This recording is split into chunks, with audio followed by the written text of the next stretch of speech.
تو سمجھ لیں کہ اس عمارت کا صدر دروازہ جھوٹ بولنے کے باعث کھل گیا ہو اور ان برائیوں نے معاشرے کو اپنی لپیٹ میں لیا ہو۔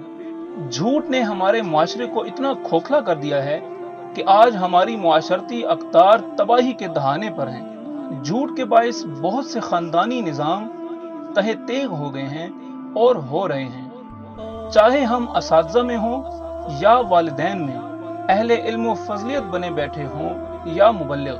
جھوٹ نے ہمارا احترام مٹی میں ملا دیا ہے۔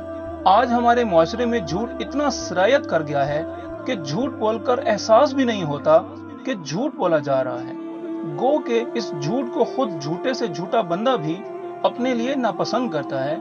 یعنی ایک جھوٹا آدمی جو خود مسلسل جھوٹ بولتا ہے، اگر کوئی دوسرا آدمی اپنا وقتی فائدہ حاصل کرنے کے لیے اس سے بھی جھوٹ بول کر فراڈ کر جائے تو وہ جھوٹا آدمی بھی اس کو برا منائے گا اور ہر جگہ واویلا کرتا پھرے گا کہ میرے ساتھ فراڈ ہو گیا۔ اندازہ لگائیں، جھوٹ اتنی بری چیز ہے کہ خود جھوٹا شخص بھی اسے ناپسند کرتا ہے، تو اللہ رب العزت کی ذات کتنا ناپسند کرتی ہوگی۔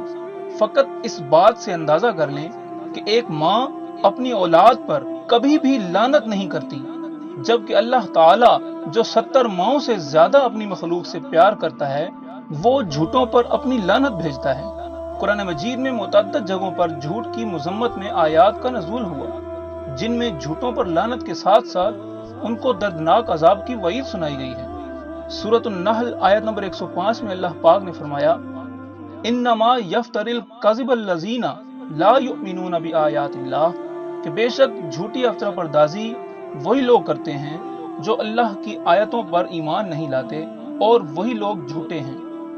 ایک اور جگہ اللہ پاک نے ارشاد فرمایا سورہ زمر آیت نمبر 3 میں، ان اللہ لا یہدی من ہوا کاذب کفار، یقیناً اللہ اس شخص کو ہدایت نہیں فرماتا جو جھوٹا ہے، بڑا ناشکر گزار ہے۔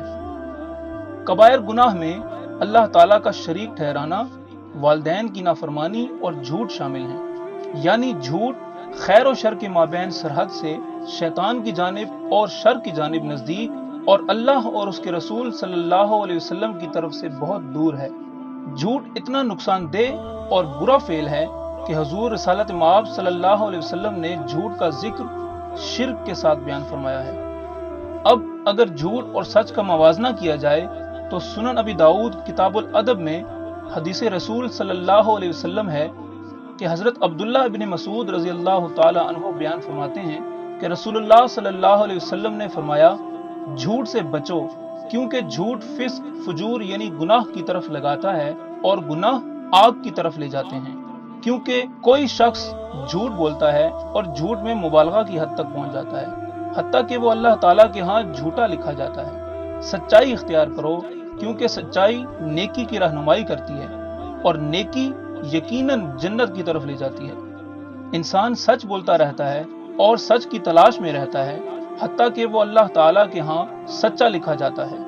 جھوٹ منافق کی 3 نشانیوں میں سے ایک ہے، جیسا کہ صحیح بخاری حدیث 6095 میں حضرت ابو ہریرہ رضی اللہ عنہ سے روایت ہے کہ رسول اللہ صلی اللہ علیہ وسلم نے فرمایا، منافق کی 3 نشانیاں ہیں، جب بولتا ہے جھوٹ بولتا ہے، جب وعدہ کرتا ہے تو وعدہ خلافی کرتا ہے، اور جب اسے امین بنایا جاتا ہے تو خیانت کرتا ہے۔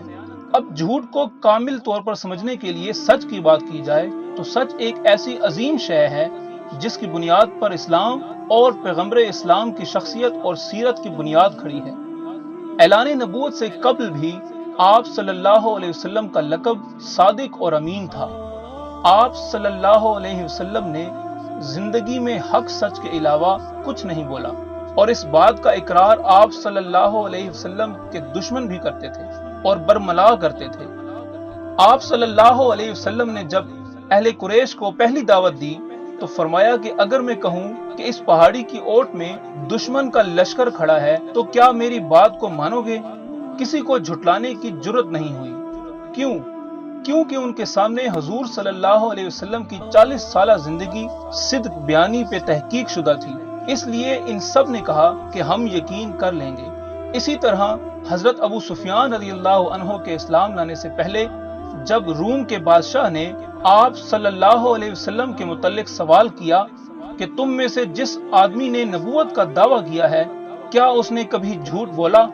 تو آپ رضی اللہ عنہ کا جواب تھا کہ نہیں، انہوں نے کبھی جھوٹ نہیں بولا۔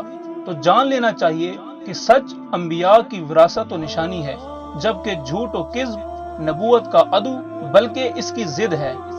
جب آپ صلی اللہ علیہ وسلم نے وصال فرمایا تو کئی شیاطین صفت لوگوں نے نبوت کا جھوٹا دعویٰ کیا، جن کو کذاب کہا جاتا تھا، کہا جاتا ہے اور ہمیشہ کذاب کہا جاتا رہے گا، جن کی سرکوبی کی گئی۔ تو ہم یہ کہنے میں حق بجانب ہیں کہ جھوٹ جہاں سچ کی ضد یعنی الٹ ہے، وہیں نبوت کی ضد یعنی الٹ بھی ہے۔ اس مختصر بیانیے میں مقصد فقط اس امر کی طرف توجہ مبذول کروانا تھا کہ ہم جھوٹ سے اجتناب کریں، کیونکہ بحیثیت فرد جھوٹ نے ہمیں کہیں کا نہیں چھوڑا، اور اگر اس عمل کو مزید جاری رکھا گیا تو ہمیں مزید نقصان بھی اٹھانا پڑے گا۔